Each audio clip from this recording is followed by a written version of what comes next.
Hello students, एक बार फिर से आपका स्वागत है मुख्यमंत्री अभ्युदय योजना में। आप जान रहे हैं जैसा कि हम लोग पढ़ रहे थे इस समय एनडीए के लिए फिजिक्स। टॉपिक हम लोग का जो आज का है वो है काइनेटिक थ्योरी का पहला लेक्चर। ठीक है, तो देखिए काइनेटिक थ्योरी बेसिकली जो पूरा नाम है वो है काइनेटिक थ्योरी ऑफ गैसेस। तो इसमें हमें क्या पढ़ना है, गैसेस के बारे में, और मोस्टली जो पढ़ना है वो आइडियल गैसेस के बारे में पढ़ना है, क्योंकि काइनेटिक थ्योरी ऑफ गैसेस जो मोस्टली बेस्ड है वो किस पर बेस्ड है, आइडियल गैसेस के लिए। आइडियल गैस क्या होती है अभी हम लोग थोड़ी देर में देखेंगे। तो ये काइनेटिक थ्योरी शुरू करने से पहले या जब ये काइनेटिक थ्योरी डेवलप की गई, इसका जो क्रेडिट जाता है वो बोल्ट्जमैन और मैक्सवेल को जाता है। उस काइनेटिक थ्योरी के आने से पहले हमारे पास गैसेस के बारे में क्या क्या था, थोड़ा सा 5 मिनट 10 मिनट में हम लोग उसको पहले समझेंगे, फिर आगे बढ़ेंगे काइनेटिक थ्योरी के लिए। क्लियर है बात? तो देखिए कुछ लॉज जो हमारे पास गैस के लिए पहले से अवेलेबल थे, उनमें से एक था बॉयल्स लॉ, केमिस्ट्री में आप लोगों ने पढ़ा होगा। एक था आपके पास चार्ल्स लॉ, और एक थी आपके पास एवोगैड्रो हाइपोथेसिस। ठीक है, एक क्या थी आपके पास, एवोगैड्रो हाइपोथेसिस। बॉयल्स लॉ क्या कहता था, एट कांस्टेंट टेम्परेचर क्या होता था, P proportional to 1/V। At constant temperature P proportional to 1/V। ये किसकी बात कर रहे हैं हम, ये आइडियल गैस के लिए बात कर रहे हैं। रियल गैस के लिए देखा गया, देखिए आइडियल गैस की हाइपोथेसिस में ये कहा गया कि आइडियल गैस एक ऐसी गैस है जिसके मॉलिक्यूल्स के बीच इंटरमॉलिक्यूलर फोर्स नहीं लगता। अब ये बहुत ही अचंभे वाली बात है, बहुत ही ये सरप्राइजिंग बात है, क्योंकि हम लोग अभी तक यही पढ़ते आए हैं कि मॉलिक्यूल्स के बीच में क्या लगता है, इंटरमॉलिक्यूलर फोर्स। लेकिन आइडियल गैस में ये हाइपोथेसिस दी गई कि इंटरमॉलिक्यूलर फोर्स मॉलिक्यूल्स के बीच में काम नहीं करता। किसमें, आइडियल गैस में। रियल गैस के लिए बॉयल्स लॉ क्या था, रियल गैस के लिए बॉयल्स लॉ क्या था कि टेम्परेचर जितना ज्यादा होगा, मतलब हाई टेम्परेचर के लिए वैलिड, लो टेम्परेचर पे क्या हो जा रहा था, फेल हो जा रहा था। क्या आपका बॉयल्स लॉ। क्लियर है? अगर आप इसका ग्राफ भी बनाते तो कैसे बनता, इसका ग्राफ कैसे बनना चाहिए था, इनवर्सली P और V। यहां से देखिए आप क्या लिख सकते हैं, PV बराबर कांस्टेंट। भाई ये प्रोपोर्शनलिटी लगाइए, यहां कोई कांस्टेंट आएगा, P और V को इधर भेज दीजिए तो PV बराबर क्या हो जाएगा, आपका कांस्टेंट हो जाएगा। ये सब केमिस्ट्री की चीज़ें हैं, इसको आप दूसरे फॉर्म में भी लिख सकते हैं। कैसे, आपने पढ़ा होगा P1 V1 बराबर P2 V2। बेसिक साइंस है ये, काफ़ी पहले से आपको पढ़ाई जाती रही है। क्लियर है? उसके बाद देखिए हमारे पास क्या आया, चार्ल्स लॉ आया। चार्ल्स लॉ क्या कहता था, चार्ल्स लॉ ये कहता था कि अगर आपके पास कांस्टेंट प्रेशर है,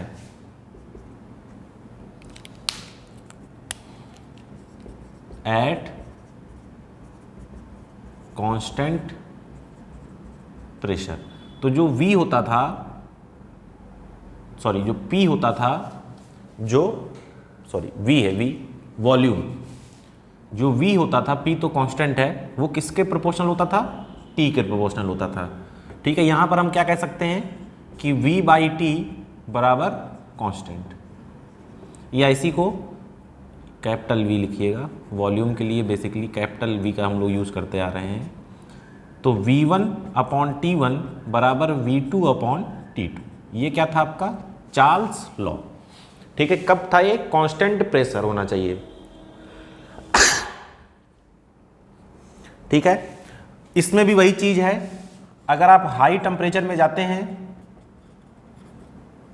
तो क्या हो जाता था, valid for all gases. High temperature में जाते थे, जैसे यहां पर हाई टेम्परेचर में गए तो वैलिड हो जाता था रियल गैस के लिए। उसी तरह अगर यहां पर आप हाई टेम्परेचर पे गए तो ये भी लॉ किसके लिए वैलिड था, सभी गैसेस के लिए वैलिड था।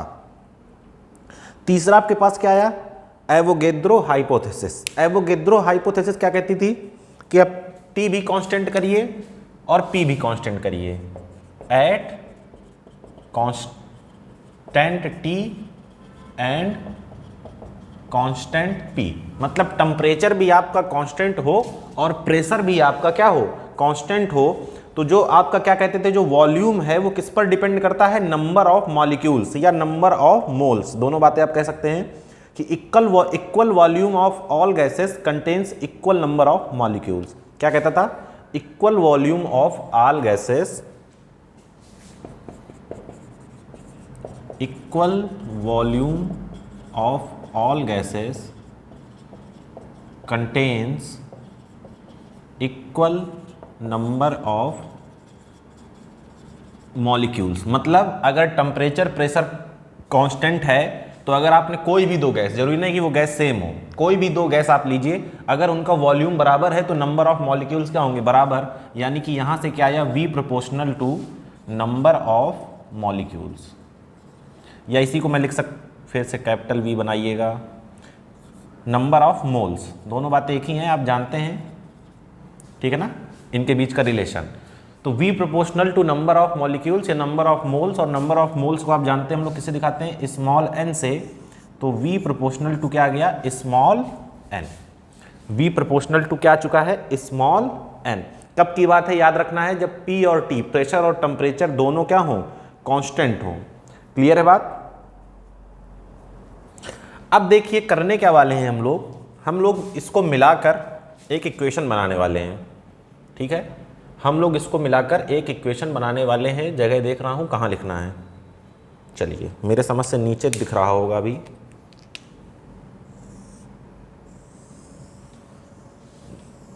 मैं जरा चेक कर लूं नीचे दिख रहा है या नहीं। ऑलमोस्ट दिख रहा है। अब देखिए सबको एक साथ मिला के लिखना है, देखिए सबको एक साथ मिलाकर लिखना है। तो क्या लिख सकते हैं, देखिए यहाँ पे P प्रोपोर्शनल टू 1/B था, मैं इसको V प्रोपोर्शनल टू 1/P भी लिख सकता हूँ। तो देखिए V के लिए ये है, V के लिए ये है और V के लिए ये है। तो देखिए क्या हो जाएगा, by combining all these laws क्या हो जाएगा, देखिए V प्रोपोर्शनल टू, डायरेक्टली किसके किसके है, T और N के, तो N T इन्वर्सली किसके है, P के। फिर से कैपिटल V बनाइएगा, आदत खराब हो गई है हमारी। अगर मैं क्या लगाऊंगा, एक कांस्टेंट, तो प्रोपोर्शनलिटी हटेगा, तो कांस्टेंट मैंने लगाया RNT बाई P। इसी को आप लोग जानते हैं, बहुत ही फेमस, PV बराबर nRT। ये क्या है, ideal gas equation, ideal gas equation. R क्या है भैया यहाँ पर, universal gas constant, universal gas constant, ठीक है। R क्या है, यूनिवर्सल गैस कांस्टेंट, और R की वैल्यू आप जानते हैं क्या होती है, 8.314 जूल। R क्या होता है, 8.31 जूल पर मोल केल्विन, ठीक है। ये R की वैल्यू है, यूनिवर्सल गैस कांस्टेंट। तो देखिए ये सब चीजें थी, ये काइनेटिक थ्योरी ऑफ गैसेस के पहले आ चुकी थी। ये सारी चीजें काइनेटिक थ्योरी ऑफ गैसेस के पहले आ चुकी थी।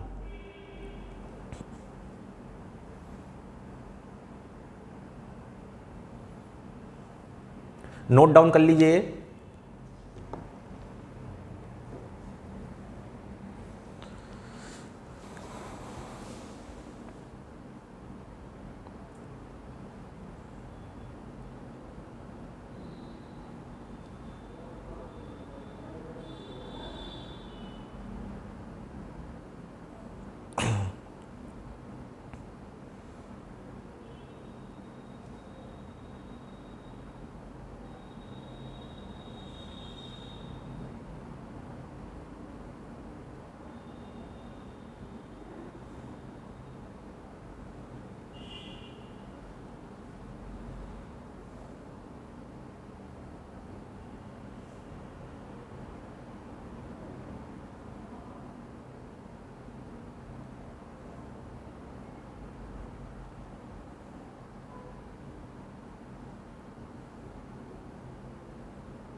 ठीक है, चलिए नोट हो गया होगा आपका। चलिए आगे बढ़ते हैं।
तो देखिए PV बराबर nRT, ये आपको मिला आइडियल गैस इक्वेशन। तो अगर मैं कहूँ फॉर 1 मोल यानी कि n बराबर 1, तो PV बराबर क्या हो जाता है RT। और आपको याद ये रखना है कि PV अपॉन RT का रेशियो हमेशा क्या रहेगा, 1 रहेगा। ठीक है ना, किसके लिए, for 1 mole of ideal gas. ठीक है ना।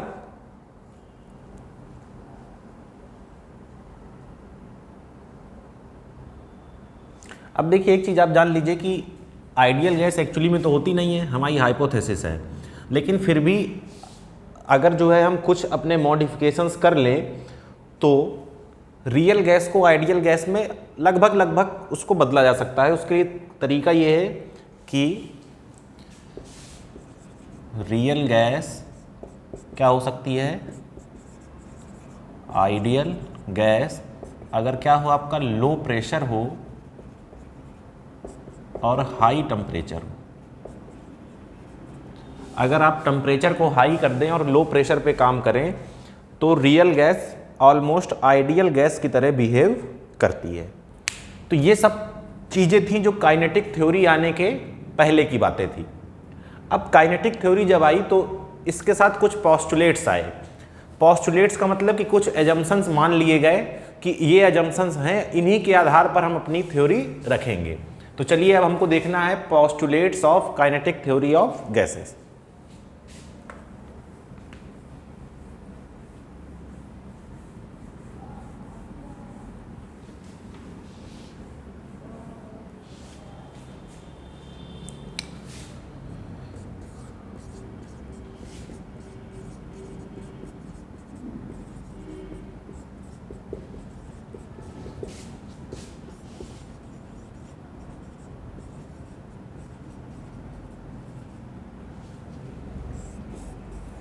Postulates of kinetic theory of gases, कई सारे पोस्टुलेट्स माने गए। चलिए देखते हैं वन बाय वन सबको। पहला पोस्टुलेट्स ये था कि molecules of same gas are identical in all, चाहे मास की बात करें, चाहे शेप की बात करें, चाहे साइज की बात करें। ठीक है, तो molecules of same gas, molecules of same gas are identical in mass, size and shape. ठीक है, molecules of same gas are identical in all, चाहे जिसकी बात करें, मास की, साइज की या शेप की। दूसरा क्या था, दूसरा जिसका सबसे बड़ा एजम्पशन था वो ये था कि molecules are constantly in random motion along straight lines. ये इंपॉर्टेंट था, क्या था, molecules are in molecules are in या molecules are constantly in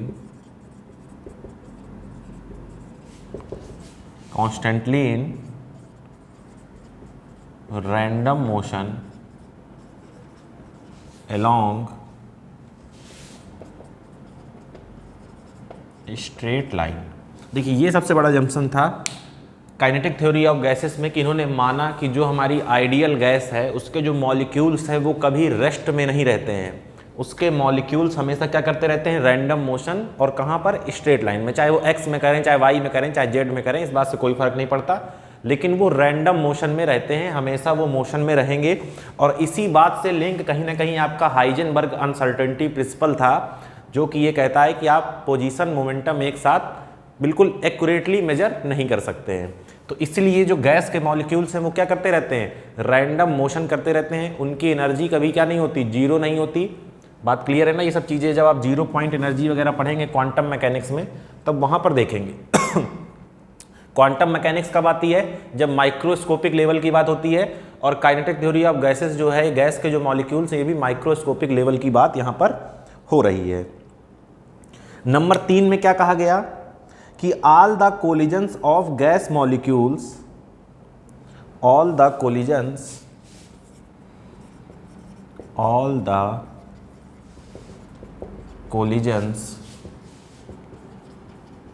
of gas molecules among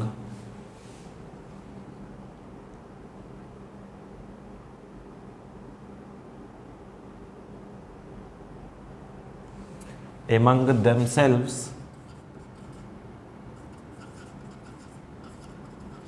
and wall of container are elastic in nature। आपने किसी container में gas भरी हुई है तो गैस के मॉलिक्यूल्स आप कह रहे हैं रैंडम मोशन में रहते हैं, तो सीधी सी बात है मोशन में रहेंगे तो जो गैस की आपके जो जिसमें आपने वेसल में या जिसमें भी आपने उसको भरा हुआ है उसकी दीवार पर जाके क्या करेंगे, टक्कर मारेंगे। तो ये माना गया कि वो जो टक्कर होने वाली है वो कैसी होने वाली है, इलास्टिक टक्कर होने वाली है। इलास्टिक टक्कर के बारे में आप जानते हैं क्या, लीनियर मोमेंटम P और काइनेटिक एनर्जी, इसमें कोई भी लॉस नहीं होता, ठीक है ना। P और काइनेटिक एनर्जी में कोई भी लॉस नहीं होता। उसके बाद चौथा एजम्पशन क्या था, चौथा एजम्पशन क्या था कि the pressure of a gas is due to, देखिए इसको पहले समझिए फिर लिखाता हूं। ये कह रहे हैं कि आपने जो जाकर क्या मारी, टक्कर मारी, ठीक है ना। टक्कर मारी यानी कि क्या, टक्कर का मतलब क्या है कि फोर्स लगाया, वॉल का कुछ ना कुछ एरिया होगा, मान लीजिए आपने फोर्स उसके परपेंडिकुलर लगाया, तो आप जानते हैं कि प्रेशर कैसे डिफाइन होता है, perpendicular force per unit area. तो इसी टक्कर की वजह से, कोलिजन की वजह से गैस का प्रेशर आता है। तो क्या लिखेंगे, the pressure of gas is due to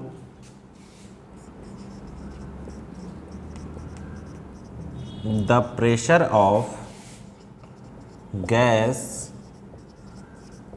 is due to collision of molecules, collisions of molecules with wall of container, wall of container। मतलब जितना ज़्यादा कोलिजन उतना ज़्यादा प्रेशर। तो क्या मैं ये लिख सकता हूँ कि P is proportional to number of collisions. कौन से कोलिजन्स, मॉलिक्यूल्स के, कहाँ, दीवार के साथ, वॉल के साथ, ठीक है ना। नंबर ऑफ कोलिजन्स, इसको ये भी बोल सकते हैं पर यूनिट एरिया, ठीक है। तो इसको नोट करिए, फिर आगे बढ़ते हैं नेक्स्ट एजम्पशन की तरफ। नोट कर लीजिए, यहां तक नीचे दिख रहा है।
ठीक है, तो चलिए मैं इसको रब कर रहा हूं।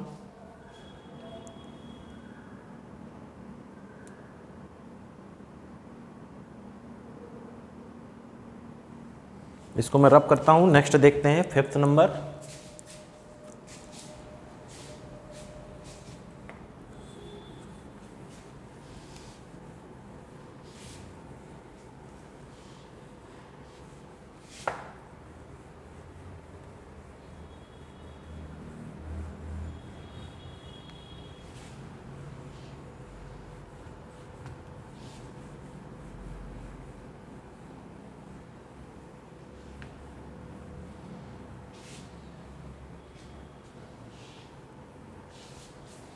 फिफ्थ ये कहता है काइनेटिक एनर्जी के बारे में। क्या कहता है?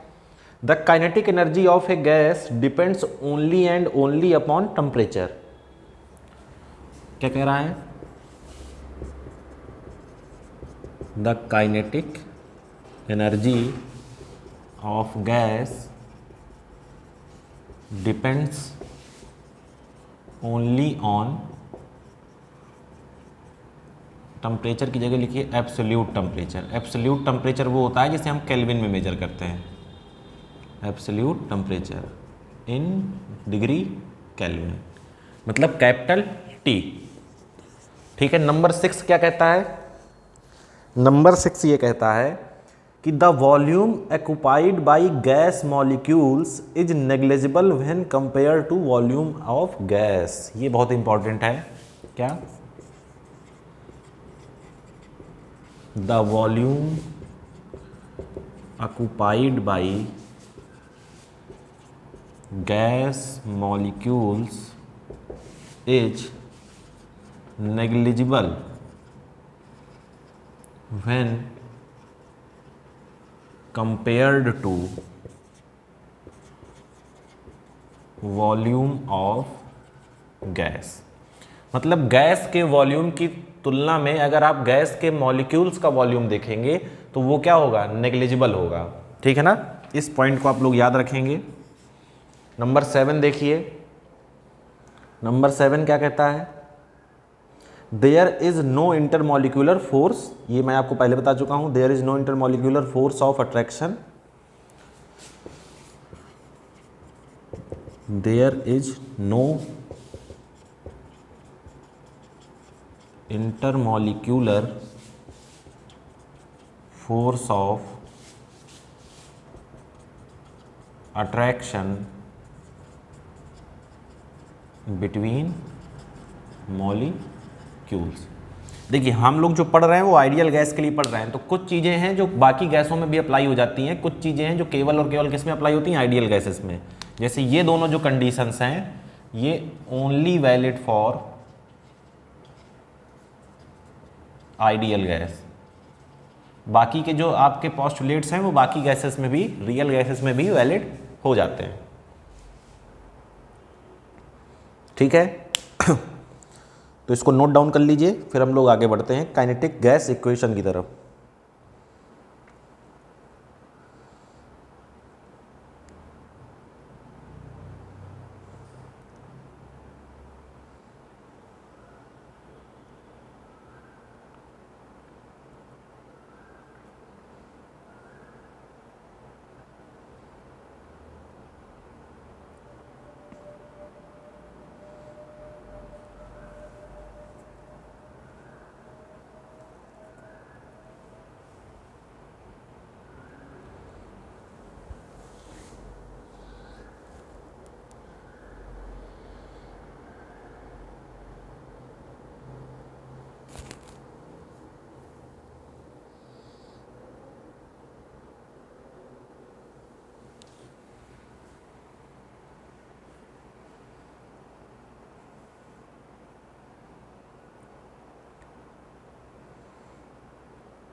ठीक है, तो चलिए आगे बढ़ते हैं।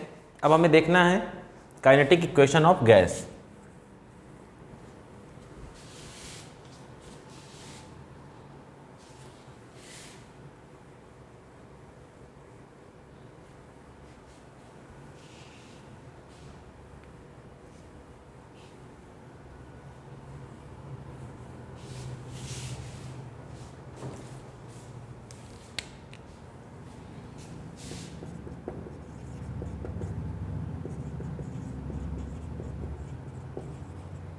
इसका डेरिवेशन हम लोग नहीं करेंगे क्योंकि कोई ज़रूरत नहीं है हम लोग को करने के लिए।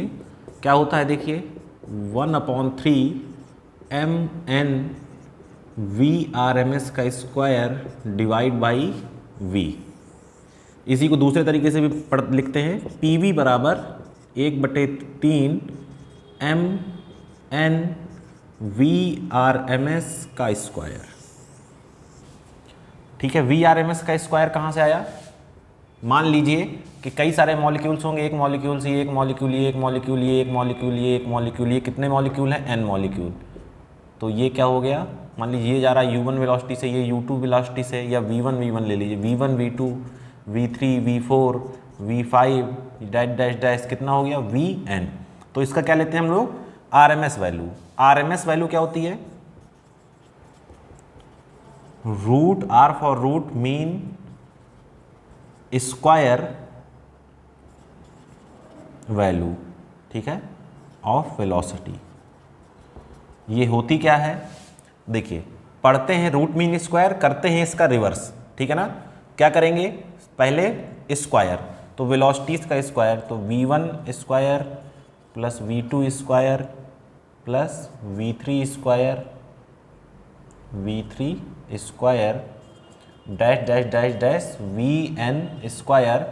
स्क्वायर किया, फिर क्या लेना है? मीन। मीन लेने के लिए क्या करना पड़ता है? नंबर ऑफ मॉलिक्यूल्स से डिवाइड कर दिया। तो देखिए कैपिटल एन ले लीजिए, स्मॉल एन में कंफ्यूज ना हो जाइएगा। तो पहले स्क्वायर किया, फिर मीन लिया, फिर क्या लेना है? Under root. तो रूट मीन स्क्वायर करना कैसे है? Reverse, square mean root.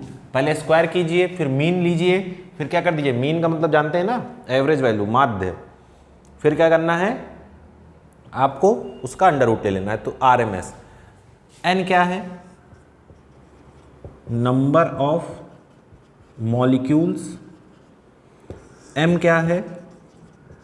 Mass of one molecule. p आप जानते हैं क्या है? प्रेशर। v आप जानते हैं क्या है? वॉल्यूम, ठीक है ना।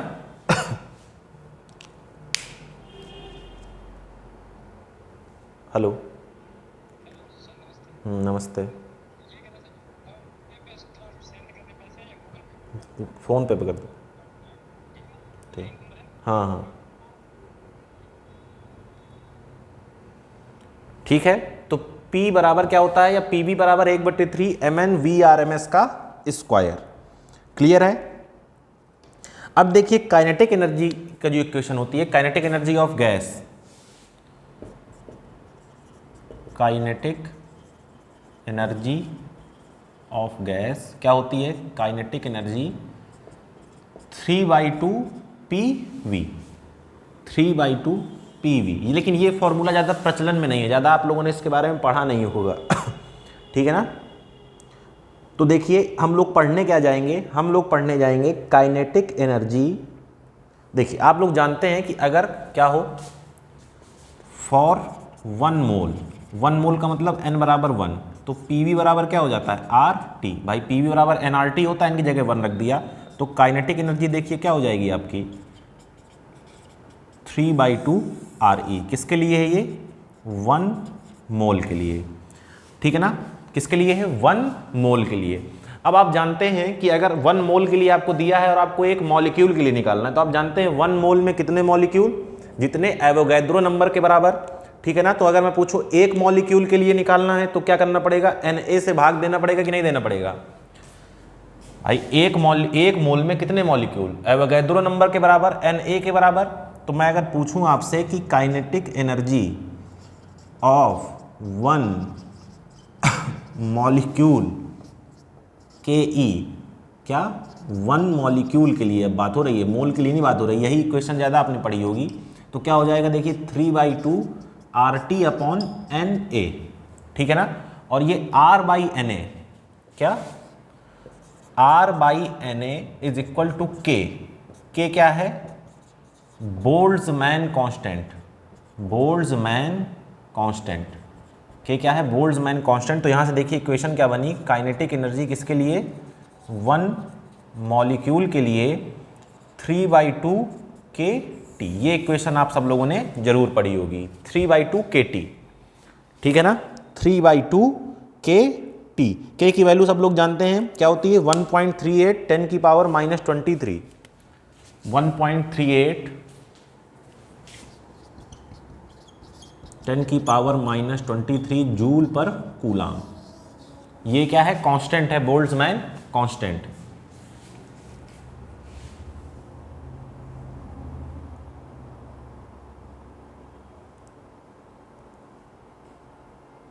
अगर यहीं पर आपसे देखिए एक मॉलिक्यूल की कितनी है 3/2 kT, आपसे पूछेगा n मॉलिक्यूल की तो n से मल्टीप्लाई कर दीजिए। एक मोल की कितनी है 3/2 RT, n मोल की पूछेगा तो क्या कर देंगे, n से मल्टीप्लाई कर देंगे। तो याद रखिएगा कि R वाला जो फॉर्मूला है वो मोल में काम आता है और K वाला जो फॉर्मूला है वो एक मॉलिक्यूल के लिए काम आता है, ठीक है ना, इस चीज का याद रखेंगे। चलिए नोट डाउन कर लीजिए इन सबको।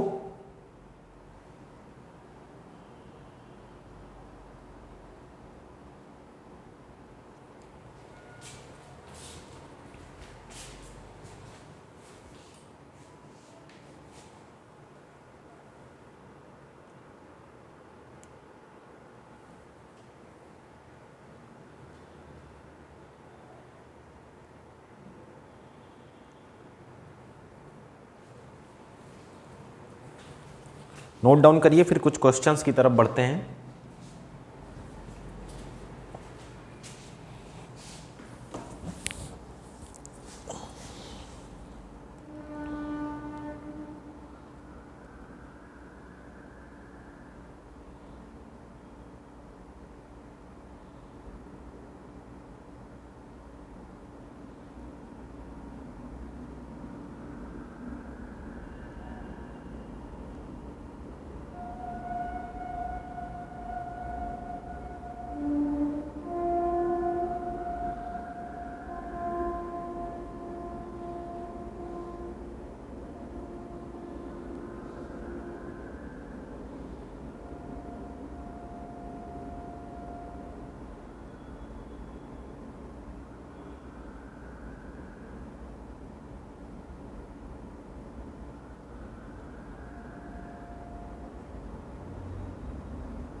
चलिए आगे बढ़ते हैं।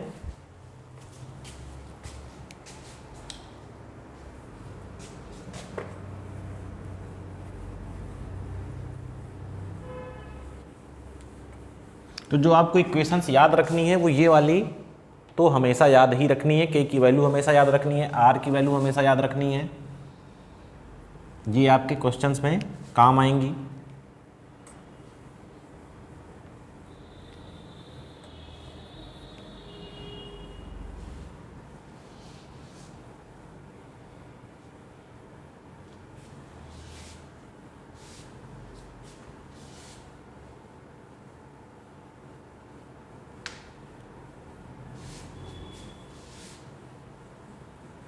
ये के बोल्ट्जमैन कांस्टेंट है, इसकी डायमेंशन निकाल सकते हैं क्या? जूल पर केल्विन, जूल पर केल्विन। जूल क्या है आपका, याद करिए, जूल कहाँ यूज होता है? वर्क में। वर्क क्या होता है? Force into displacement, M L T minus two L, तो कितना हो जाएगा? M L two T minus two, और नीचे केल्विन। टेम्परेचर के लिए क्या लिखते हैं? थीटा, तो M L two T minus two theta minus one. पूछ लेता है कभी कभी।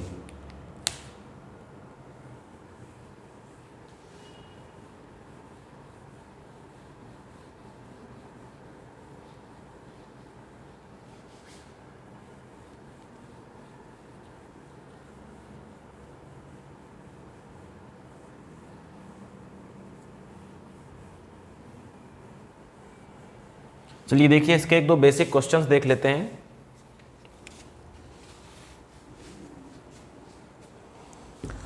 Find the kinetic energy of 8 gram of methane at 27 degree Celsius. Find the kinetic energy of 8 gram of methane at 27 degree Celsius. Methane जानते हैं ना, CH4। तो देखिए, जब भी आपको ये ग्राम यानी कि क्वांटिटी वाला आपको क्वेश्चन दे, तो यानी कि आपको कौन सा लगाना है? RT वाली इक्वेशन लगानी है। कौन सी? मोल वाली इक्वेशन। क्लियर है ना? तो देखिए, काइनेटिक एनर्जी आप जानते हैं क्या होती है? N into 3/2 RT। टी किस में है? केल्विन में। दिया आपको किस में है? डिग्री सेल्सियस में। तो सबसे पहले तो आप टेम्परेचर निकालेंगे, क्या हो जाएगा? C प्लस 273, तो 27 प्लस 273, 1.15 भी होता है लेकिन उसको हटा दीजिए, तो 300 केल्विन। ठीक है, तो T की वैल्यू कितनी मिल गई? 300 मिल गई आपको। R की वैल्यू आप जानते हैं कितनी होती है? 8.314। R कितना होता है? 8.314। अब बारी आई N की। तो देखिए, आप नंबर ऑफ मोल्स निकालना है। तो नंबर ऑफ मोल्स का फॉर्मूला आप लोगों ने पढ़ा होगा केमिस्ट्री में, mass upon molar mass. Number of moles, number of moles n क्या होता है? मास अपॉन मोलर मास। मास बताइए CH4 का कितना होगा? CH4 का कितना है? आपको 8 ग्राम दिया हुआ है। मोलर मास कैसे निकालते हैं जानते हैं ना? मोलर मास कितना हो जाएगा बताइए? C का कितना होता है? 12, H का 1, 4 है तो 12 4 16, कितना आ गया? 1/2। तो N मिल गया अपने को, R मिल गया, T मिल गया, वैल्यू में रख दीजिए। तो काइनेटिक एनर्जी कितना हो जाएगा? N कितना है? 1/2, और ये कितना है? 3/2। ये कितना है? 8.314, और ये कितना है? 300। ठीक है, तो देखिए काइनेटिक एनर्जी कितना हो गया? देखिए 2 2 ज़ा 4, ठीक है ना? 2 2 ज़ा, देखिए 2 को इससे करिए 150, फिर 2 को इससे करिए, कितना हो गया? 75। 75 का मल्टीप्लाई 3 में करिए तो 3 5 ज़ा 15, और 21 22, 225 गुणे 8.314। इसको सॉल्व कर लीजिएगा तो आंसर मिल जाएगा किसमें? जूल में। क्लियर है? नोट कर लें। जब भी क्वांटिटी दे तो आपको क्या लगाना है? मोल्स वाला फॉर्मूला। ठीक है ना? अभी दूसरा वाला भी देखते हैं।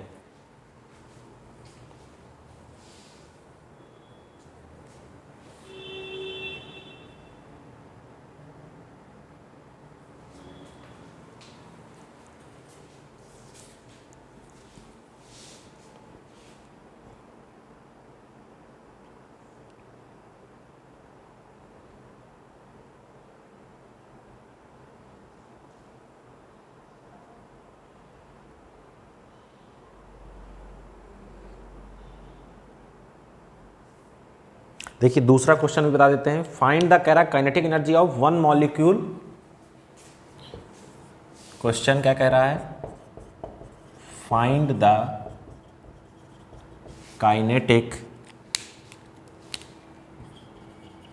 एनर्जी ऑफ वन मॉलिक्यूल बोल दिया आपसे of O2 eight 127 degree Celsius. अब देखिए मॉलिक्यूल बोल दिया ना, तो कौन सा फॉर्मूला लगेगा? मॉलिक्यूल वाला। क्या होता है आप जानते हैं? के ई बराबर 3/2 KT। एन की वैल्यू कितनी दी है? 1 दी है ना, इसलिए क्या लिख लिया? 3/2 KT। एन को क्या मान लिया है? 1। एन बराबर 1। ठीक है, अब देखिए काइनेटिक एनर्जी 3/2, के कितना होता है? 1.38 10 की पावर -23, और टी देखिए कितना हो जाएगा? 1 + 273। तो 3/2 1.38 10 की पावर -23, और ये कितना हो जाएगा? 400। इसको कैलकुलेट करेंगे आप तो आपको क्या मिलेगा? आंसर किस में? जूल में। ठीक है ना?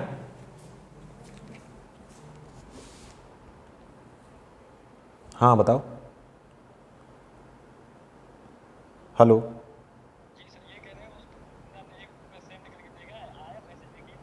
एक सेकंड रुकना।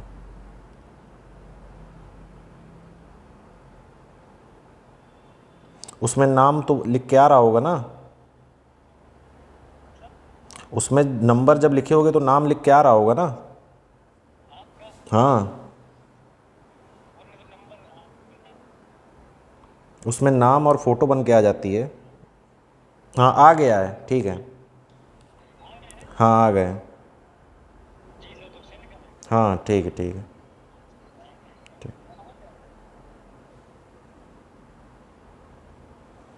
क्लियर है? तो इसको कैलकुलेट कर लेंगे तो क्या मिल जाएगा? जूल में आपको आंसर मिल जाएगा।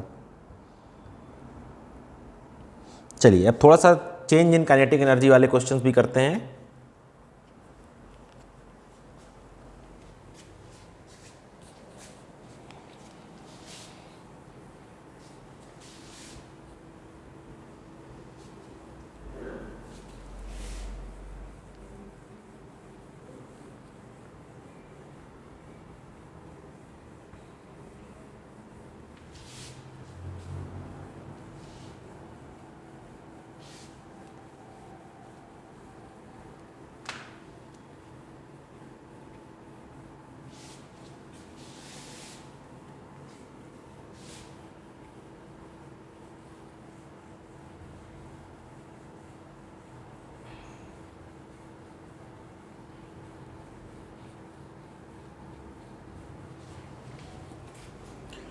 देखिए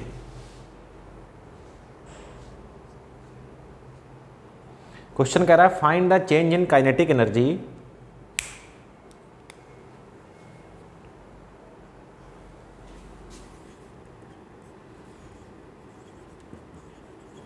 find the change in kinetic energy of 1 mole of ideal gas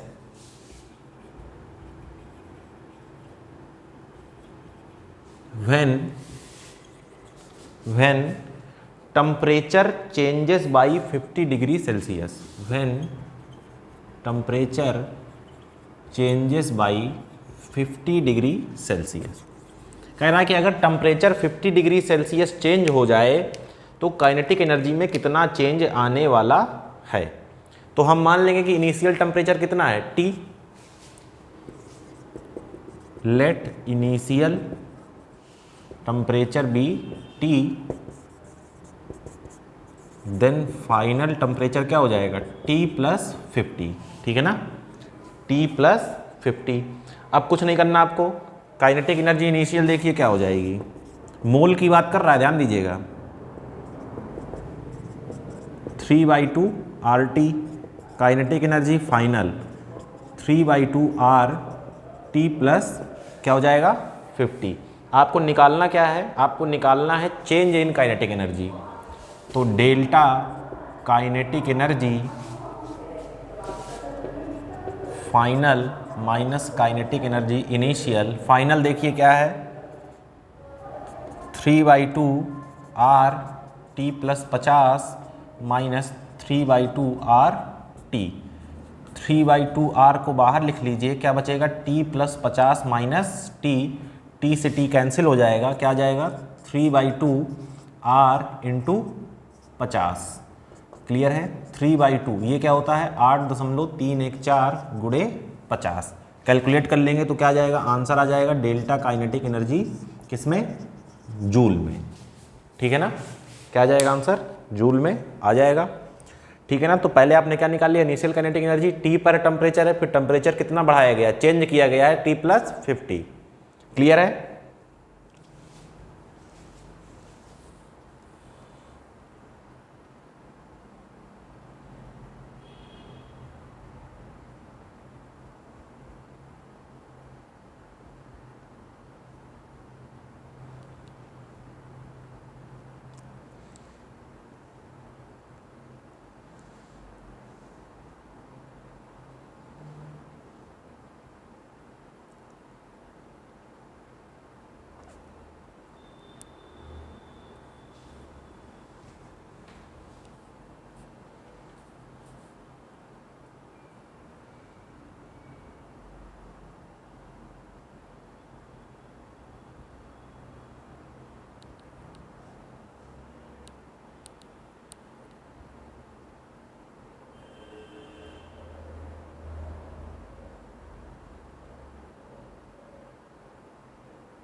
चलिए नेक्स्ट क्वेश्चन देखें।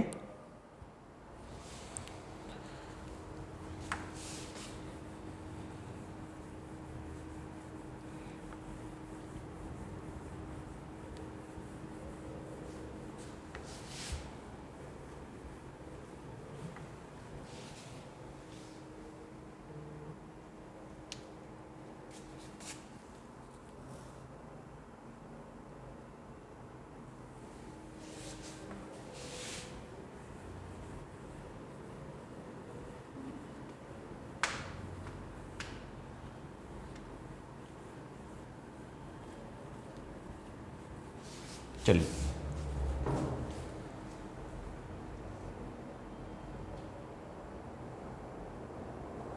देखिए, कह रहा है at what temperature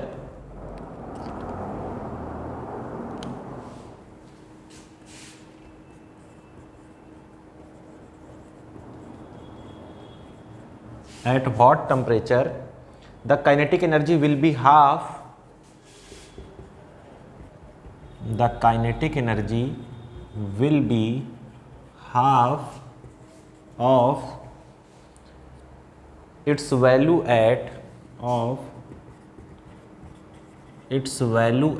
120 degree Celsius.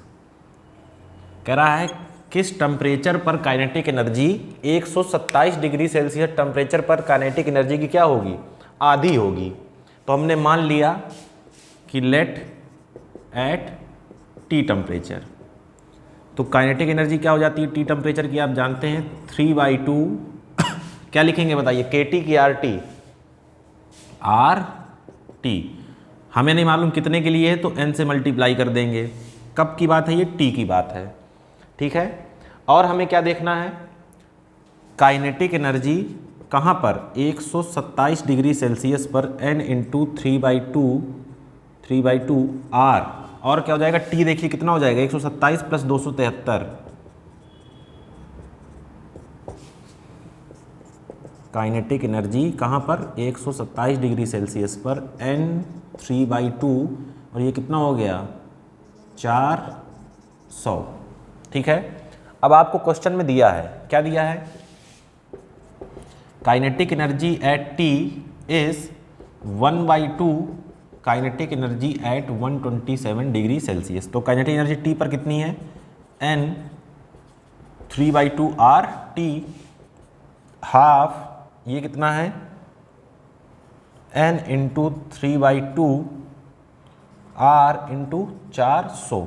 ठीक है ना, तो देखिए N से N, 3/2 से 3/2, R से R, तो T बराबर कितना आ गया 400/2, तो T बराबर कितना आ गया 200 केल्विन। एक तो ये तरीका था, दूसरा मैंने आपको बताया था जब एजम्पशंस माने थे, पोस्टुलेट्स माने थे कि kinetic energy only depends on T। ठीक है ना, तो काइनेटिक एनर्जी अगर आधी हो रही तो टेम्परेचर क्या हो जाएगा, आधा हो जाएगा, तो 400 का कितना हो जाएगा 200 हो जाएगा। तो ऑब्जेक्टिव में आप ये तरीका भी फॉलो कर सकते हैं, नोट डाउन कर लीजिए।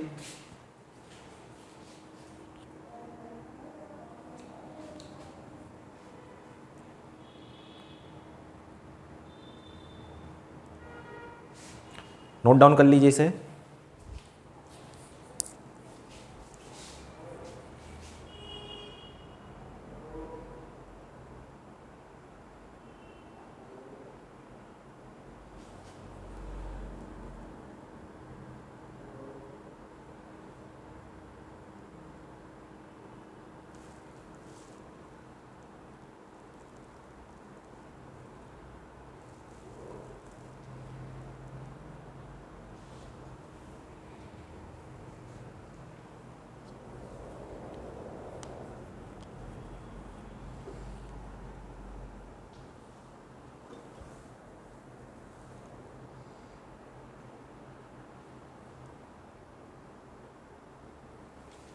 ठीक है, नोट हो गया। चलिए नेक्स्ट हम लोग को पढ़ना है रूट मीन स्क्वायर वेलोसिटी के बारे में, यानी कि आरएमएस, VRMS के बारे में। ठीक है, अभी हम लोगों ने उसके बेसिक इंट्रोडक्शन ही देखा था केवल, अब थोड़ा डिटेल में पढ़ना है।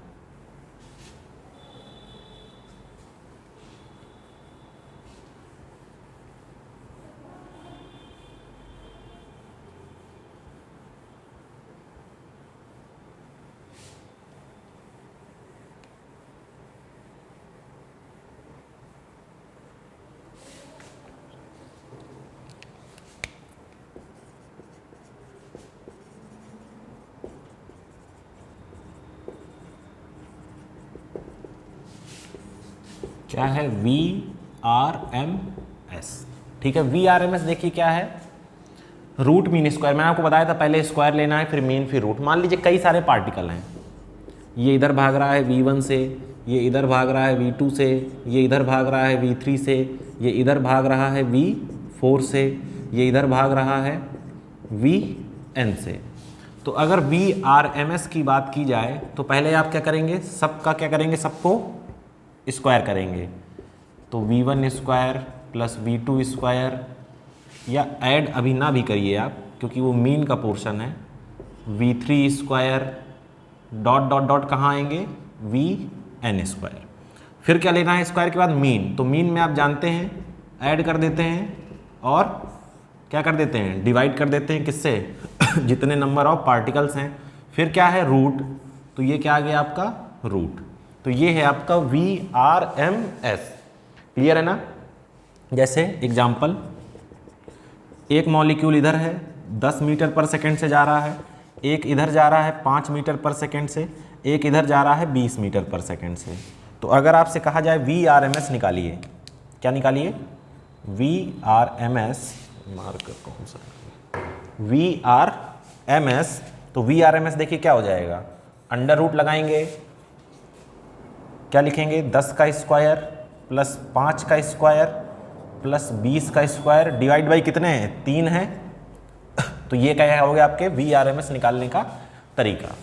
ठीक है, अब VRMS जो हम लोग के पास फॉर्मूला आने वाला है, वो फॉर्मूला आने वाला है, क्या आने वाला है, VRMS is equal to √3RT/m, 3RT/m, ठीक है।